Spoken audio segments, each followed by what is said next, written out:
What's up, everybody? Welcome back into Lettermen Row. Another, wait and see period video for Ohio State as the Buckeyes prepare for some sort of bowl game, whether that's the college football playoff if they get lucky, or the Orange Bowl if they don't. Tim May on the other side of that screen, Andy Baxter there in the middle. I'm Spencer Holbrook, but you already know that by now because you've been watching Lettermen Row for a long time. Big Ten awards are now out in the books, made to the public, and we're going to start on defense, fellas. Tommy Eichenberg, linebacker of the year. You got three guys earned first team All Big Ten honors from the coaches or the media. Tommy Eichenberg on that list, JT Tuimoloau, Denzel Burke. Three guys on the second team, three guys on the third team, and four honorable mention. But no Jordan Hancock, Tim. It's crazy, isn't it? There's 13 guys on the list and no Jordan Hancock. I would say, some people weren't paying attention. I'll just say that. I mean, 13 guys is a lot from an 11-man defense. And it's interesting Lathan Ransom's on there because he was headed. He was probably going to be in the first team if he hadn't gotten hurt. I think you agree with me on that. But to have no Jordan Hancock listed there, just based on the way he played, especially the last half of the season, is an oversight. Here you are crying on spilt milk on a team that got 13 guys listed in one form or fashion, including honorable mention. But no Jordan Hancock is an oversight, that's for sure. Well, in a lot of these awards, Andy, they are important for these guys. He's a first team All Big Ten selection. He was second team All League. He's setting up for next year to be a good player. It helps formulate potential preseason watch lists for the next year with the Thorpe Award or the Defensive Player of the Year awards and watch lists in the summer. And it helps guys take their brand up, especially now in the days of NIL. And I think it's just a little frustrating for Ohio State fans and even for the people who watch Jordan Hancock to see the progression he made through the year, how good he was all year, and then to see the All Big Ten teams, all three of them, and honorable mention, and have no mention of the Buckeyes nickel safety, nickel corner there. A lot to be proud of if you're Ohio State on this defensive list, but definitely a head scratcher when Jordan Hancock, maybe one of the best defenders on the roster, just doesn't show up on the list, Andy. Yeah, I don't know how that happens. I mean, maybe people just couldn't find him because he lined up everywhere, right? He was in the box. He was on the corner. He was in the slot. I mean, we saw him do everything this year. The Penn State game, he started on the outside when Denzel Burke wasn't there. Then when Jermaine Matthews came in, he slid inside, played a lot of nickel in that game. Nickel is kind of where he settled in. And I thought he was so great for this Ohio State defense all year. I think that being able to slide inside as seamlessly as he did is impressive in itself. But that's the way these awards go. Like, if you're not an outside corner, you're just not getting the same recognition, which, it is what it is. I don't think it should be that way. I thought that, at that Rutgers game, him and Josh Proctor swung that game. I think Josh Proctor deserves to be higher than a third team, mention on this All Big Ten team. Like, I think he could have been second team. Josh Proctor had a great year, and he was a huge impact in several of their games, whether it was forcing a turnover or just making a huge hit for a timely stop near the goal line or on third or fourth down. I mean, he's another guy in that defensive backfield that I think deserves more credit than he got. I agree. And the thing about Proctor, like, he showed up in the big games, I thought, pretty well. The other guy, and let's face it, it's like I said, you don't want to cry about these kind of things. But I thought Tyleik Williams was one of the top two or three tackles in the Big Ten this year, just from his effectiveness, the way he played with some timely plays also. So, but that would be five guys on the first team All Big Ten, and it's that's being a little bit greedy, I guess is the word I was looking for there about 20 seconds ago. But the bottom line is I really thought Tyleik Williams played on a high level this year. He was awarded. I mean, second team is nothing to cry about, but Josh Proctor, third team, yeah, he deserved better because he clearly played on another level this year, and I think we chronicled that pretty well. I thought it was, Tim, I don't disagree with you at all with the Tyleik Williams thing. I did think the second team is deserving because, some of these coaches and media, they want to have guys represented from different rosters. And, you look at down the list of defensive linemen on this first team All Big Ten. Johnny Newton from Illinois absolutely deserved to be on there. JT Tuimoloau absolutely deserved to be on there. Chop Robinson, definitely one of the best defensive linemen in the Big Ten. And then Mason Graham, I think you're doing a disservice to yourself if you don't have a Michigan defensive lineman on that Agreed. list. And I even thought it should have been Chris Jenkins over Mason Graham. But that's the way that these lists go. Somebody's got to be on that second team. So Tyleek, maybe a little bit of a snub, but I kind of understand why he's on the second team. The one that I just keep coming back to is obviously Jordan Hancock. There are 15 defensive backs who got first, second, or third team all Big Ten. 15. And to the media's credit, Denzel Burke is the first team. Nobody from Ohio State's on the second team. The third team has Josh Proctor. And then Lathan Ransom is on honorable mention. This is one of the best pass defenses in the country. To only have 2 guys in the first 3 teams of the Big Ten, when some of these guys in the Big Ten West were playing the worst quarterbacks in America and defending them more often than what Ohio State was going against and what the Big Ten East had to throw out there. Like, you're telling me that some safety from Purdue is better than Jordan Hancock because he was defending Ethan Kaliak-Manis and Deacon Hill for 9 games? No, that's dumb. There are not 15 defensive backs in this league better than Jordan Hancock. They're just I agree. I just said Tyleek. I'm not saying. I guess what I'm trying to say is I thought he was deserving of first team, meaning I thought he had that kind of season. Yeah. That's all I'm saying. On the not one of the top defenses in the country. I'm not saying necessarily throw this guy off. I'm just saying I thought he played first team all Big Ten caliber most of the season. Another guy, Andy, that I thought was impressive. I think Steele Chambers gets a nod. Third team, that's good for Steele. And then Jack Sawyer, second team. Jack really came on at the end of the year. I thought it was good that Jack got on right there on the second team. Yeah, Jack Sawyer, I don't know if anyone had a better end to the season on that Ohio State defense than Jack Sawyer. Even in the Michigan game, he played one of his best games of the season, 6 tackles, another sack, basically a carbon copy of the week's previous performance without the strip sack fumble. And he's been great for this defense. I think people started to finally realize what he was doing against the run. Certainly well-deserved. And, with these awards, sometimes it goes both ways. Sometimes there's guys from Ohio State that benefit from the name. They benefit from the reputation. Like, I will be the first to say Tommy Eichenberg is a great player. Did he deserve first team this year? I don't think so, but he earns it.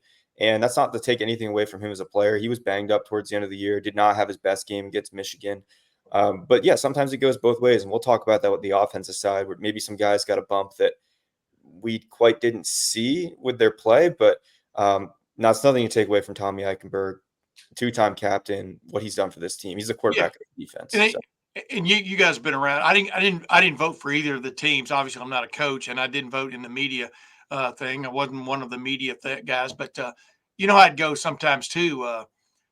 Preseason carries a lot of weight in the postseason awards list. And I agree. I mean, I think Tommy Eichenberg, up until he got hurt, was damn good, and then he missed a couple of games. And then, you can turn that Michigan game inside out, spindle and mutilate it and come up without reasons for and against different things. But it always helps if you're on a preseason all Big Ten or all SEC list. It helps you in the late going when people are studying their ballots. I did think it was interesting before we jump over to the offense that, I will give a lot of credit to the Michigan team that we watched on Saturday in person. I thought Junior Colson and Mike Barrett were really good players. Junior Colson, second team All Big Ten, Mike Barrett, third team All Big Ten. Are we sure there's 4 or 5 linebackers better than those 2 in the Big Ten? I don't know. Like Aaron Casey, great player. I still think I'd take Colson over him on that first team list. So just a couple observations there aside from Ohio State. But now we flip over to the offensive awards because the Buckeyes have routinely, and I mean routinely, dominated the offensive awards. I think they had the second most guys, Michigan number 1, because Michigan, believe it or not, had the best offense in the Big Ten, even better than Ohio State's this year, which is just a weird thing, but that's the way the cookie crumbled this year.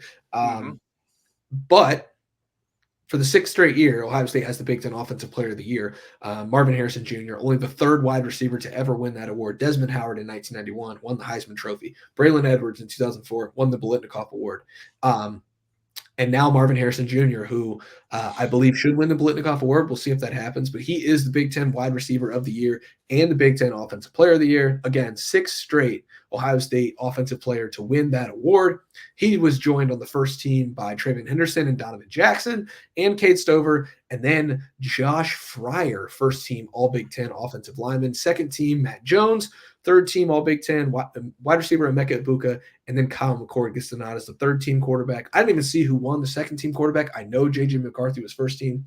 Andy, I'll kick it to you first this time. Takeaways from the offensive list, and just maybe start with how good Marvin Harrison Jr. is, but then your overall takeaways with the first team. Yeah, second team quarterback, by the way, was Talia Tungvale from Maryland, who certainly had the numbers, not the wins, but the numbers, and is a pretty good quarterback. So, yeah, Marvin Harrison Jr. There's a whole lot to say, right? I think, first a wide receiver at Ohio State to have 2 1,000-yard receiving seasons.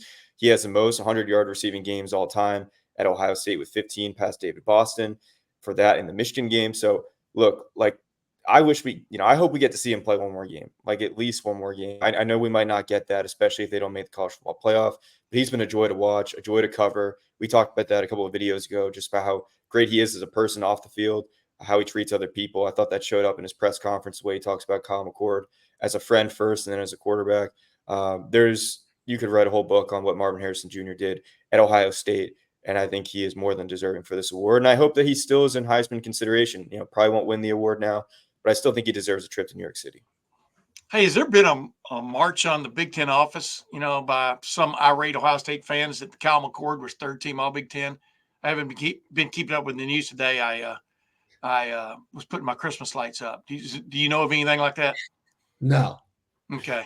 My take is Marvin Harrison Jr. is the best player in college football. It's not surprising. He's the offensive player of the year in the Big Ten.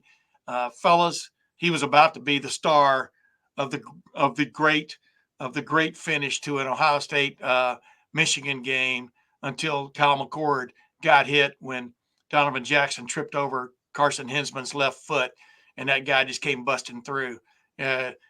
You could just sense that something big was about to happen, but that wasn't what I thought big was going to happen. Bottom line is Marvin Harrison Jr. is one of the great wide receivers I've ever covered at Ohio State. One of, as I said, because just look at Chris Carter's highlight videos, both college and pro. But yes, I think he's deserving of this because I think he is the most outstanding offensive player in the country, much less in the Big Ten. Are we just talking about him right now, or are we going to move on down the list? Cade Stover clearly deserving of the Quality Clark Tight End of the Year award. I mean, do you agree with that? I definitely agree with that. Yeah, I thought it would come down to him and Colston Loveland because Loveland's pretty damn good. Yeah, Loveland was very good for Michigan, and both of those guys are deserving of some recognition. Corey Dyches gets third team from Maryland. The guy that I thought would challenge for that award is I can't even remember his name. The kid from Minnesota who was supposed to be Brandon Davis Wayne. Yeah, Brevin Spanford, who entered the year as probably the best tight end in the league and just didn't have a good year. I mean, simply put, doesn't show up on any list. So then it clears the path for Cade Stover and for Colston Loveland and then for Dyches from Maryland. And those are 3 really good tight ends. Loveland had a great day against Ohio State. But when you look at the entire body of work for the season, there was no more deserving tight end than Cade Stover. That's why he's a Mackey Award finalist, as Andy wrote on LettermenRow.com. And that's why he's the best tight end in the Big Ten, and I think he definitely deserved that to go along with the first team. And then I also kick it over to you, Andy, however you want to take this. I thought it was great that the Big Ten media and coaches recognized that just because he was hurt didn't mean Travion Henderson shouldn't have been a first-team all-conference running back. He definitely deserved that, and I'm glad they got that right because because you're hurt doesn't mean you're not one of the best. And too often we do that, and we cast the injured guys to the side. And that didn't happen with Travion. It made me pretty happy to see, Andy. Well, if he was healthy the whole season, we'd be talking about an 1,000-yard rushing season, maybe pushing somewhere close to 1,500 or 1,750 yards from scrimmage. I mean, there was a lot to be seen when he came back. That Wisconsin game just flipped the switch. And, we didn't fully see that home run hit against Michigan, but if that game had lasted another quarter, we might have gotten one. I mean, that's just the kind of player he is, that once he gets going, he's hard to bring down. And I thought he was incredibly impressive. I'm curious to see what he does now. And then the other thing I'll say is, like, yeah, I mean, Matt Jones gets second team. I thought he was the best offensive lineman at the 5 this year. I know Josh Fryer got first team recognition, and so did Donovan Jackson. And those two are good players. I just think that they weren't maybe as impressive as Matt Jones to me personally. I think that Donovan Jackson has all the potential in the world, and Josh Fryer was otherwise solid, but does have those 5 or 6 sacks he gave up that they're kind of hard to ignore for me, especially when Josh Simmons got, he gave up 0 sacks all year, and he wasn't on this list. So I think it's just interesting how people see it and vote it. I would have had Matt Jones as my most valuable offensive lineman for Ohio State this year, but I wasn't a voter. So. Yeah, I like Matt Jones. I mean, I liked him on the move, man, when they would run that little overplay to the left side and he'd pull and get out there. I mean, I thought Matt Jones, you could see Matt Jones this year compared to Matt Jones last year when he was playing with that high ankle sprain almost the entire year. Just a different kind of looking fella. Josh Fryer, I thought, had some great moments this year, had some great games. But you're right. I mean, Josh Simmons, boy, once he kind of got in the groove, after transferring from San Diego State, I thought he got better and better as the year went on. And even this past Saturday, I thought he had some outstanding moments against Michigan. But it's when they run a twist in front of you and you pick it up, and the other guy's supposed to pick up the other one, doesn't because he trips over a guy. What can you say? But I keep harping on that play only because, wow, did that really just happen? And is everybody going to blame Kyle McCord for that? And of course they will, because it was an interception on the end of it. But I agree with almost everything you guys said. Matter of fact, most everything you guys said. I'll just leave it at that. When it comes to offensive line, I look at the coaches much more than I look at the media. No offense to the media. I'm part of the media. I didn't have a vote in this.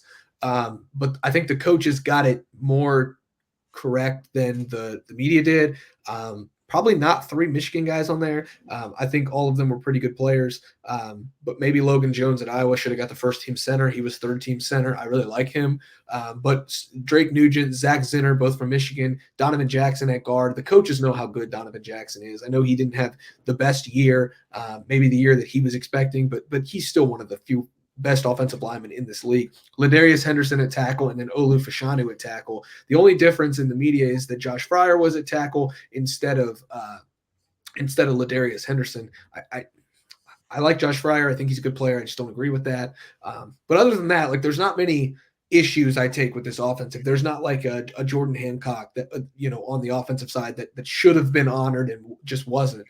The Isaiah Thomas meme. I thought I met the criteria to be selected, but I wasn't. That it just doesn't look like that on the offensive side, and I think they got it right. And honestly, I'm going to stir the pot here a little bit. You can tell me in the comments what you think. I thought Kyle McCord should have been the 2nd team quarterback. The flashes from Kyle McCord and the ability to move the football, even though they struggled in the red zone a little bit, the ability to get the ball to his best playmakers, the over 60% passing. I know that's not really the benchmark anymore. It's more like 70 in college. I would definitely have had J.J. McCarthy as first team, but if Kyle McCord gets protection there on that last drive, you might be talking about the all-time greatest drive in Ohio State football history, because Marvin Harrison Jr. was open on that play, and he just got hit as he threw. So, like, I think that was a reactionary vote, because if you ask me who I would take, like, right now in a football game, there's no way I'm taking Talia Tagovailoa over Kyle McCord. Nope. Because the best defenses that Talia played, he was terrible against. He had less than 200 yards against Ohio State and lost Maryland the game against Michigan. Congrats on playing well against Richmond, but you didn't do it against the best teams. And I know Kyle McCord wasn't the best against the best teams, but he was still better than Talia was. And so I would have given them the nod at 2nd team, Andy, to Kyle McCord. But I get it. You want to give Talia the Lifetime Achievement Award that he's been here for so long. As a 2nd team, that's fine. Yeah, Talia has every passing record you could ever want at Maryland, and that's great. And he's a good college football player. I'm wondering, he'll end up somewhere in some training camp roster at some point. Maybe he'll make a name for himself in the NFL, or catch a spot as a backup for a while. I don't know. But I agree with you. Kyle McCord should have been second team, in my opinion. I do see it as JJ McCarthy, a gap, Kyle McCord, a gap, and everyone else. Like, that's the way I see it. So I think that JJ was definitely deserving of first. The only guy that I would mention, and I tweeted about this, Julian Fleming. I know he doesn't fit the criteria for this because people look at receiving stats and all that stuff. Almost every explosive play, especially on the ground this year, just watch it back because Julian Fleming is usually the one blocking on the perimeter and almost always making that block. I mean, you can make the argument that he was the best run blocker on this team, including the offensive lineman. And I know that's not a savvy thing. That's not going to get noticed for these awards. I just wanted to say it because, like, yeah, his receiving numbers were down this year, and he's never had that breakout receiving year at Ohio State. But it didn't go unnoticed for me. Like, I felt like he had a great season. Yeah, not only that, I mean, the catch he made on fourth down against Notre Dame to keep that drive alive, the catch he made coming off the goal line or coming out of the deep end for Ohio State on that what could have been a game-winning drive right on down the line. He had a couple of drops that I'm sure he regrets, but I agree with you. Just from an overall standpoint, he deserved at least better recognition than maybe he got. And then the other thing, when I was talking about preseason hype as opposed to the season and how you played, I'm not castigating this guy, but Fashanu, ever how you pronounce his name, the left tackle at Penn State, against Ohio State, he had a tough game. Against Michigan, in my opinion, he had a tough game. And for example, I thought Josh Simmons played pretty well against both of those teams. So against Penn State and against Michigan, obviously not against Ohio State in that preseason matchup, inter-squad game. But the bottom line is you vote for who you vote for. I understand that, but these are not the be-all, end-all evaluations of some of these players. And I agree with Andy that Julian Fleming, maybe there should be another niche in there for best blocking wide receiver. Maybe they'll get one now with 18 teams in the conference. It'll be the Fleming somebody else award. I'm not sure how they're going to do these awards in the future because there will be just simply too many guys to vote on. Like if this was semi-All-American is what it ought to be called. If this was next year or the first, second, and third team quarterback, who are you voting for? Bo Nix, Michael Penix, Caleb Williams, JJ McCarthy. Crazy. What are we doing? This offensive line group would look a lot different. You'd have Roma Dunze and those guys, Brendan Rice from USC in the wide receiver category, the running backs with the guys out in Oregon and Washington. I mean, and the defensive guys at UCLA, JT Tuimoloau, as good as he was, might have been a third team All Big Ten guy if you add those other guys with Brendan Trice and Latu from UCLA. I hope I'm pronouncing that correctly. Like the talent in this league is going to be insane. So like this might be the last year that we actually see these voting, the ways that they're voting in the All Big Ten teams actually look like an All Big Ten team. So it's fun to talk about. It's fun to talk about, and absolutely. There's a lot that the Big Ten vote coaches and players, coaches and media got correct. A few things wrong. That's why we gathered here at LettermenRow.com. We're going to have more coverage in the week ahead, especially in the days ahead. Fellas, what do you say we get together and predict Championship Saturday, see if the Buckeyes can make the playoffs? Sounds good to you guys? Sounds good to me, man. Hey, you know what else let's do on that day or maybe later? Just maybe some team awards for Ohio State, from best newcomer, blah, blah, blah, right on down the line. That would make an interesting conversation and to get back into that quarterback room again and give our thoughts. I like it. Tim. Tim always bringing the content that everybody desires. Andy in the middle of that screen doing great work over at LettermenRow.com, and me, Spencer Holbrook. Go to LettermenRow.com. Get all that coverage you want. There's always a deal running there. You can go to the Letterman Lounge message board. Come hang out with us. It's a growing community. Until we see you over there, thanks for watching. Thanks for listening. We'll see what happens this weekend with the Buckeyes. But the Big Ten awards are out. Ohio State was heavily represented because it's just that talented. We'll see you guys at LettermenRow.com. Thanks for watching.